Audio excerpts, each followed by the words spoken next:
ప్రియమైన దేవుని బిడ్డలకు ప్రభు అయిన యేసుక్రీస్తు నామములో వందనాలు. యోహాను సువార్త 4:24 రెండవ భాగం. దేవుడు ఆత్మ గనుక ఆయనను ఆరాధించువారు ఆత్మతోనూ సత్యంతోనూ ఆరాధించవలెను. ఏకైక ఆత్మస్వరూపి అయిన దేవుని ఏ విధంగా ఆరాధించగలం? ఆత్మ ద్వారా మాత్రమే ఆరాధించగలం.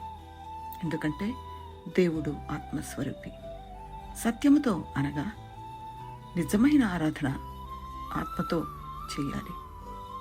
సత్యముతో ఆరాధించాలని చెప్పారు కదా ప్రభు. మన ఆరాధన సత్యానికి అనగా నేనే సత్యము అని చెప్పిన దేవునికి అనుగుణంగా ఉండాలి. సత్యముతో అనగా మనఃపూర్వకంగా, వాస్తవంగా, కపటం లేకుండా ఆరాధన ఉండాలి. అయిష్టంగా ఎవరి కోసమో పైపైన చేసేది కాదు.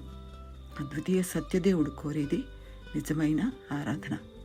ఇది మనుషులు అంచనా వేయలేరు. ఇది హృదయపు లోతుల్లో నుండి వచ్చేది కాబట్టి మనుషులకు అర్థం కాదు. అంటే దేవునికి తప్ప మరెవరికి తెలియదన్నమాట. ఇది ఆత్మ మూలంగా తిరిగి జన్మించిన వారి మార్పు చెందిన హృదయాలలో నుండి బయటకు వస్తుంది. మనఃపూర్వకంగా, కపటంగా కాదు. కొంతమంది కపట ప్రార్థనలు, ఆరాధనలు చేస్తుంటారు. దేవుడు మన ప్రార్థన, ఆరాధన చూచినప్పుడు ఆయన సంతోషించాలి.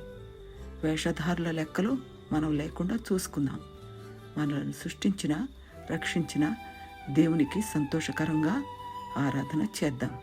అటువంటి నిజమైన ఆరాధకుల కోసం దేవుడు చూస్తున్నాడు. ఇటువంటి ఆరాధన చేయడానికి దేవుడు సహాయం చేయనుగాక. ప్రభువైన యేసుక్రీస్తు నామములో వందనాలు. ఆమేన్.